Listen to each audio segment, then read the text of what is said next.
mother tried to have me whacked. Do what you gotta do. You have no boundaries. That's the problem. Gotta be smart. Can't just react.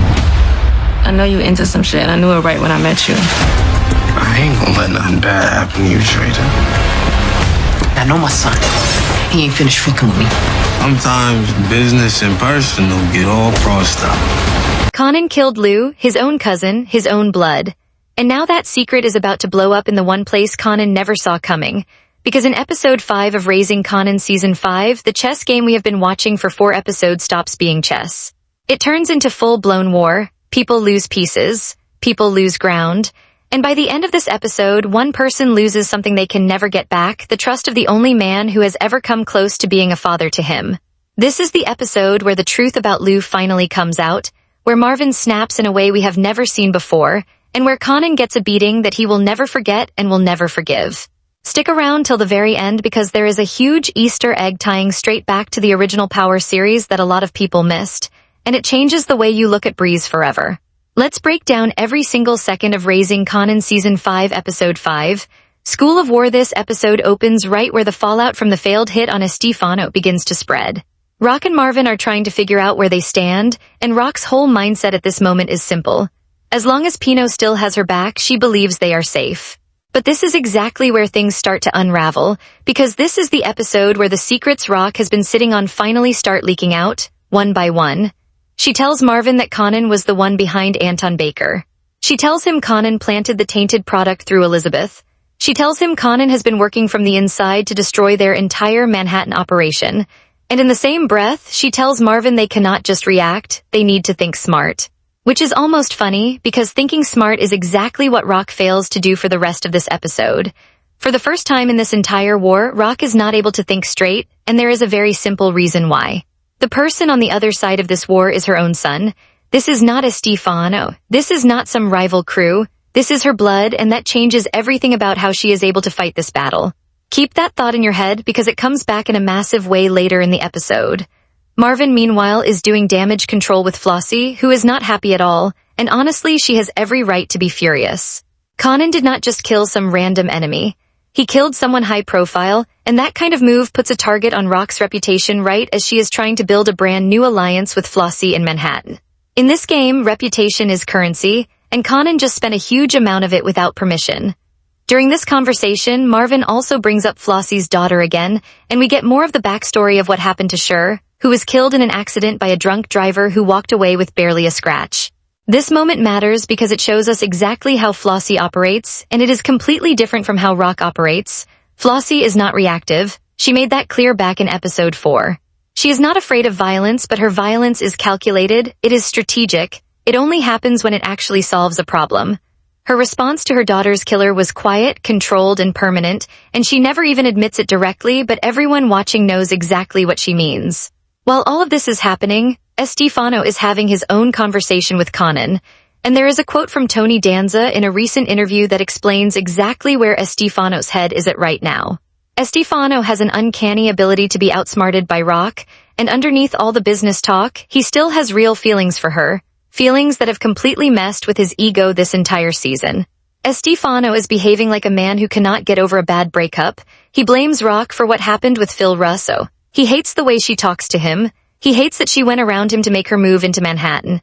He feels disrespected on every single front, and it is starting to look less like business and more personal with every episode that passes. Now here is where it gets complicated for Estefano, because his new business partner is literally the son of the woman he is going to war with. So he puts the question directly to Kanan. Does he really expect Estefano to believe that Kanan would take his side over his own mother's? And Kanan's answer is chilling in how simple it is. Do what you have to do. Up at the top of the food chain, the real chess game is happening between the Italians, and this part of the episode shows you just how fragile the peace really is. Pino tells Rock that he vouched for her, that he told Estefano she is not to be touched, but he also lets her know that he is fully aware she tried to have Estefano killed, and he tells her she has some big balls, which coming from Pino is basically respect. Then Pino goes straight to Estefano and puts him back in his place, warning him that if anyone touches his people, they are coming for Pino himself. That is a direct threat, and it tells you everything about where Estefano actually sits in this hierarchy, well below Pino, no matter how much power he thinks he has. Later, Flossie pays Estefano a visit too. out of respect for the history between him and her father, and even though there is clearly warmth between them, her message is the exact same as Pino's. Stay out of her business with Rock. This lines up perfectly with what Flossie said back in episode 2, that she does not like men meddling in her business or telling her what she can and cannot do. Meanwhile, Wacken also questions Rock about her beef with Estefano, and honestly, he is not wrong. Rock does not respect boundaries, but Estefano and Wacken have a mutual understanding built over years in Queens. Every single power player at the top is making their position crystal clear in this episode, and none of them are happy. Now we move to Kanan and Breeze, and this is where the episode starts digging into one of the biggest mysteries of the entire season. Kanan goes to pick up the pills from the delivery guy, but the guy only knows Tariq by the name Tar, not Kanan, so at first he refuses to hand anything over. That changes fast the second Breeze shows up, and the message gets delivered loud and clear without much resistance after that. But here is something important buried inside this small scene. This pill business is actually Breeze's side hustle, and back in episode 1, Snaps and Pop told him directly, no side hustles this time, your work is our work. And yet here he is, running his own operation anyway. That tells you something huge about Breeze. Not everyone can control him, not even Snaps and Pop. He operates inside the structure only up to a point, and underneath that he always has his own moves running. This episode also gives us a lot more on the DEFCON situation, and there are layers here that need to be unpacked carefully. Kanan asks Breeze how he can be both DEFCON's son and Snaps and Pop's nephew at the same time, and Breeze explains that Snaps was his mother's brother. Then Kanan asks about the name Freddy and where that actually came from. Breeze says that after DEFCON went to prison, which is where he eventually died, his mother met someone else and gave him the name Freddy. But we already know there is more to this story, because someone in this timeline is definitely lying, and we are still waiting for that lie to fully unravel. Ironically, Breeze also tells Kanan that it was Rock who killed DEFCON, which is wild considering Rock does not hesitate to eliminate the father of her own child if she has to. Now, is that actually true? Maybe, maybe not. Everyone in this world loves to pin things on Rock. But here is the twist. Breeze might actually be right, just not about DEFCON. Because we know exactly what Rock did to Detective Howard at the end of Season 3, and Detective Howard is Kanan's real father. This moment is also where we see a rare, vulnerable side of Breeze, opening up to Kanan about someone he believes is his blood. But the real question you have to ask is whether Breeze is genuinely being vulnerable here, or whether this is another calculated move to lock in Kanan's loyalty, continuing exactly what Snaps and Pop started turning Kanan against Rock all the way back in Season 3. And here is the part that makes this whole situation even more dangerous. Kanan already knows the truth. DEFCON was never his father. So whatever bond Breeze believes exists between them as brothers is actually built entirely on a lie that started with Rock herself. Kanan is now sitting on information that could change absolutely everything. He can let Breeze keep believing the lie and get an unbreakable, fiercely loyal ally out of it, or he can pull the pin on that grenade and tell him the truth and destroy that loyalty forever. Or maybe, just maybe, Breeze already knows more than he is letting on, and this whole vulnerable moment is Breeze manipulating Kanan right back. From here, Estefano meets directly with Breeze, calling Rock a plague, an infection that just will not go away, and he wants Breeze to disrupt her operation. If he cannot hit Rock directly, he wants to hit her where it actually hurts, in her pockets, because if she cannot earn, Pino cuts her loose, and that is exactly where Estefano can strike. Breeze pushes back at first, pointing out that Rock's territory is Manhattan and theirs is Queens, so what does any of this have to do with them? This just confirms again that Estefano's obsession with Rock has stopped being about business. This is personal now, and it lines up exactly with what Tony Danza said in that same interview we mentioned earlier. Before Breeze and Kanan go handle business with Wacken, there is a small but massive Easter egg buried in the scene. Breeze is sitting at home watching Jeopardy in the exact same apartment we saw back in the original Power series, the same apartment where Kanan once said Breeze loves Alex Trebek. This is a full circle moment, and it is one of the best callbacks we have gotten all season. Then, driving out to deal with Wacken, there is a line that a lot of people probably scrolled right past, but it matters more than you think. Someone warns Breeze that the same fate could come for him one day, and Breeze basically shrugs it off, saying he probably deserves it anyway, which is a direct callback to the moment Ghost killed Breeze in the original series, and the exact same reason given back then. Two former corner boys once looked Breeze dead in the face and put a bullet in his head for getting in the way of somebody's future.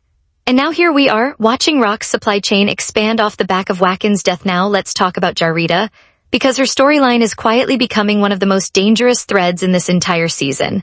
She tells Kanan she does not want his money anymore, because whatever this is between them is turning into something more than a transaction, and that is exactly what has been teased for weeks now. She feels safe with Kanan, and in this world, feeling safe is the single most dangerous thing anyone can feel, and deep down, she already knows it. She is already in far too deep. When she goes to meet another client, we get that classic mirror shot straight out of Power. The same kind of moment where a character stares at their own reflection and questions every decision that got them here. Flossie notices the change in her too and calls her out for slipping up over the past few weeks, and we all know exactly why that is happening. Kanan. It would not be surprising at all if this ends with Jarita pregnant, and if that happens, it could be the exact thing that makes Rock finally pull back from Kanan, or pulls Marvin away from taking things one step further, because we have already seen this exact pattern play out before in Power with Tarek. Just before the biggest moment of the episode, we also check in with Marvin and Amber, and this storyline has been quietly building since episode 1 for a very specific reason. The last time we saw Amber, she was sitting with law enforcement, being questioned about what really happened with her old foster parents. Marvin tells her to stick to the story, and to be fair, she has been doing exactly that, but she is still just a kid stuck in an impossible position, caught between fear of being blackmailed and fear of losing the only family she has left. Could anyone really blame her if the truth eventually comes out? This is one of those storylines you need to keep a very close eye on, because it is either going to come back and destroy Marvin, or it is going to be the thing that pulls attention away from what Kanan might actually be planning, exactly like his closing narration hints at. And honestly, the most poetic ending imaginable would be if the thing that finally brings Marvin down is not the war, not the Italians, not the chaos, but the one genuinely good thing he ever did, protecting a little girl. Now we get to Jukebox and Detective Garcia, and this thread is escalating fast. Garcia shows up demanding money from Juke again, but this time the threat is not just aimed at her, it extends to her entire family. He keeps pressing every single button he can find with her. So Juke tells Marvin she wants to start moving her own product to find a way to pay Garcia off, and Marvin makes it clear that this debt is hers to handle. This is Juke taking control, making her own decisions, giving Marvin no room to argue, and there is a heavy layer of irony here. Because back in season 1, Juke made it absolutely clear she wanted nothing to do with anything Marvin was involved in. Now here she is, fully in the game, moving product, building her own crew, bringing in Twin Lo and an old friend she used to boost clothes with. She also goes to see Jackie, hinting that she might have work for her, and this could be Juke's first real mistake. Because mixing business with personal relationships never ends well in this world, and Garcia has already proven he will target the people closest to Juke to get what he wants. When Marvin goes to pay Garcia the rest of what Juke owes, Juke pushes Garcia about the truth behind Fame, bringing up Officer Roland and Officer Buckley, but Garcia brushes them off as small-time shakedown guys. But the seed was already planted back in episode 2, when Garcia questioned Pang and learned that nobody was really paying attention to the case until the feds connected Fame to Detective Howard. Garcia is going to start digging, and the truth about Fame is getting closer to the surface than Kanan even realizes. Because right now, Kanan is completely distracted. One of his bike guys has gone missing thanks to Rock, and his focus is entirely on business, not on the fact that his best friend just handed him a live grenade of information.